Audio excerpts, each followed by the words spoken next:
देखने को मिली है। जिस तरीके से बारिश हुई थी उसके बाद दो कपल वहां से जा रहे थे, उनके साथ हुड़दंग मचाने की कोशिश इन तमाम आरोपियों ने की थी और अब बड़ा एक्शन इन आरोपियों के खिलाफ। बिल्कुल, देखिए सूबे की राजधानी लखनऊ की अगर बात की जाए तो कल जिस तरीके से भयंकर बारिश हो रही थी और भयंकर बारिश के बीच में जिस तरीके से बाइक सवार महिला के साथ बदसलूकी के मामले में पुलिस ने 2 अन्य आरोपी, आपको बता दूं कि उनको गिरफ्तार कर दिया है। तो अब जो 4 आरोपी हैं इस पूरे मामले में उनकी गिरफ्तारी हो गई है और गिरफ्तार किए आरोपी की जो पहचान है उसमें मोहम्मद अरबाज और विराज साहू के रूप में हुई है। और इसके पहले भी बुधवार रात की अगर बात की जाए तो 2 आरोपी परवन यादव और सुनील कुमार गिरफ्तार किए गए थे। और इस तरह इस मामले में अब तक देखा जाए तो जो 4 आरोपी हैं, कुल 4 आरोपी, उनको गिरफ्तार कर लिया है।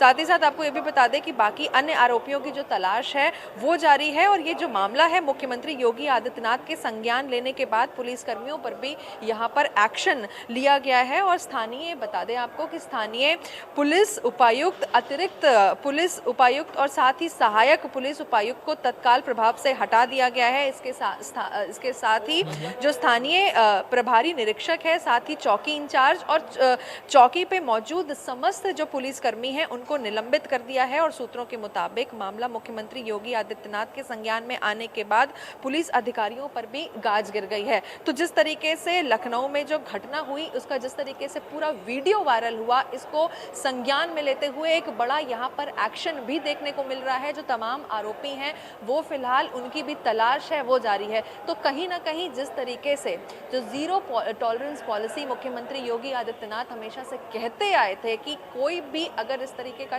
करता है चीज़ें तो वो बख्शा नहीं जाएगा, तो ये पूरी तरीके से साफ दिखा है। जिस तरीके से ये जो वीडियो वायरल हुआ, जिस तरीके से ये वीडियो मुख्यमंत्री योगी आदित्यनाथ के संज्ञान में पहुंचा और उसके बाद एक बड़ा एक्शन यहाँ पर देखा गया है। जी निकिता, इस मामले को लेकर के बड़ा एक्शन देखे गया है और साफ तौर पर जिस तरीके से सरकार का एक रुख है कि आरोपियों के खिलाफ हमेशा कार्रवाई की जाएगी, उसको यहां पर ये चीजें देखने को मिली है। इसके साथ साथ निकिता, बजट पर आते हैं। जिस तरीके से बजट पेश किया गया है, सीएम योगी आदित्यनाथ 1 बजे सदन में बोलने वाले हैं। प्रयागराज कुंभ को लेकर के क्या कुछ जानकारियां निकिता सामने आ रही है, क्योंकि उसके लिए भी एक भारी भरकम फंड जो है वो अलॉट किया गया है। और अगर बात करें तो वहां पर तैयारियों का किस तरीके से सीएम योगी आदित्यनाथ जायजा ले रहे हैं, अधिकारियों को क्या कुछ जरूरी दिशा निर्देश देते हुए सीएम नजर आ रहे हैं निकिता? देखिए, इस बार की अगर मैं बात करूं तो महाकुंभ की अगर बात करें, 2025 में महाकुंभ होना है, जिसको लेकर के चर्चाएं थी और बजट में भी एक हैवी अमाउंट रखा गया, क्योंकि सरकार की जो मेन मंशा है वो गति को और साथ ही डेवलपमेंट प्रोसेस को रफ्तार देने की है। यही एक वजह है कि जो जिस तरीके से पहले भी कुंभ होता आया था, महाकुंभ होता आया था, उसको पहले से और किस तरीके से भव्य बनाया जाए, इसको लेकर के सरकार पूरी तरीके से एक्टिव है ताकि और भी भव्य हो।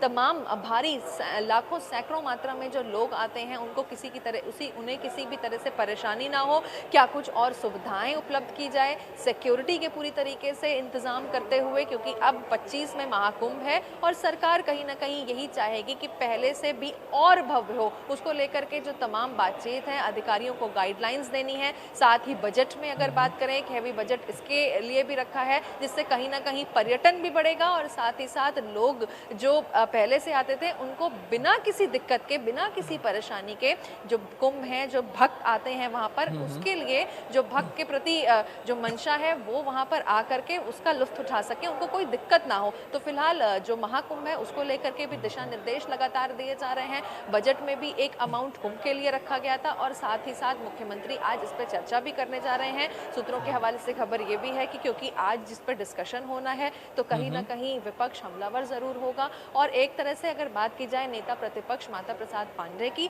तो वो भी इस चर्चा में पूरी तरीके से आज भाग लेते नजर आएंगे। तो फिलहाल चौथा दिन है आज मॉनसून सत्र का और ऐसे में जो विपक्ष है वो जब चर्चा होगी और बजट पास है, यानी कि बजट को मंजूरी मिल जाएगी, तो विपक्ष कहीं ना कहीं हमलावर जरूर देखने को मिल सकता है यहाँ पर। जी निकिता, बजट पास होगा और उसके दौरान ही हंगामा भी देखने को मिलेगा। लेकिन निकिता, लगातार इस बजट को लेकर के चर्चाओं का दौर जारी है, क्योंकि इस बजट में में सीएम योगी आदित्यनाथ का फोकस जो है वो महिलाओं पर है, किसानों पर है और युवाओं पर फोकस रखा गया है, रोजगार पर फोकस रखा गया है। इसी के साथ साथ आने वाले 10 सीटों पर उपचुनाव जो होना है उसको भी इससे जोड़ा जा रहा है। लगातार विपक्ष सवाल उठा रहा है कि ये जो बजट आया है इसमें उन क्षेत्रों को भी फोकस में रखा गया है। तो इसको लेकर के क्या कुछ चीजें जो हैं आज सामने आ सकती है, क्योंकि इस बजट में महिलाओं को फोकस में रखा गया है, युवाओं को फोकस में रखा गया है। इसी के साथ साथ किसानों को लेकर भी तमाम चीजें यहां पर लाई गई है। आने वाले जो चुनाव हैं, आने वाले जो उपचुनाव हैं, उनमें इस बजट को लेकर के क्या कुछ असर देखने को मिलेगा निकिता?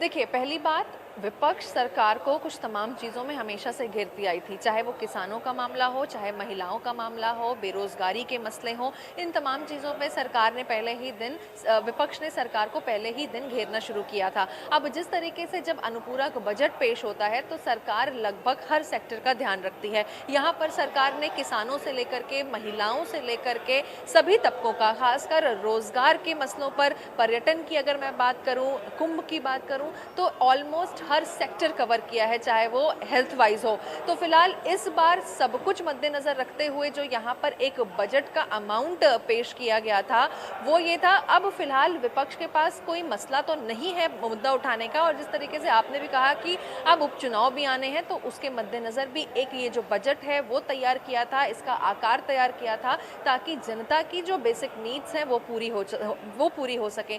तो ऐसे में सब कुछ यहाँ पर एक ओवरऑल बजट देखा जा रहा है, सब सेक्टर को यहाँ पर कवर करते नजर आ रहे हैं। चाहे वो ऊर्जा विभाग की अगर मैं बात करूं, बिजली कटौती को लेकर के विपक्ष लगातार सदन में हंगामा कर रहा था, पहले ही दिन हमने देखा था